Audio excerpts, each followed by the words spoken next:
మనం ఏదైనా పార్టీలో ఫుడ్ తినేటప్పుడు ఫస్ట్ బిర్యానీ వేసుకుంటాం, కుమ్మేస్తాం.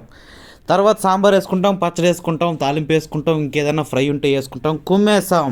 తర్వాత రసంతో ఒక్క ముద్దన తినకపోతే మనసు అస్సలు ఒప్పుకోదనుకో.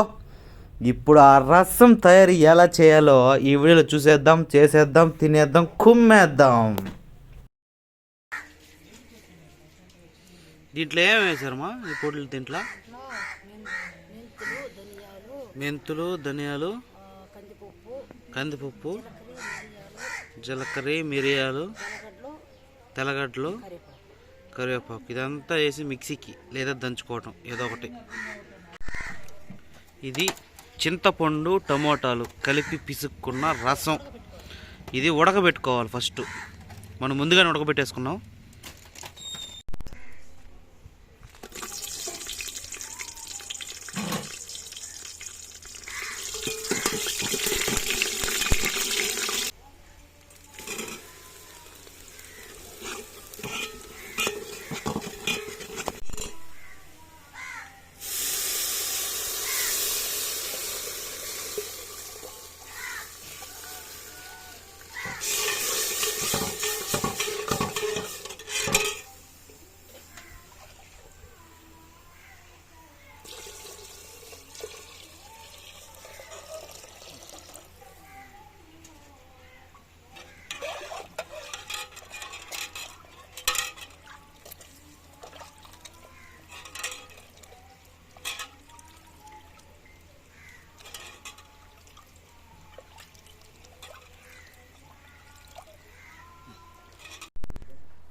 లాస్ట్లో ఎంగవా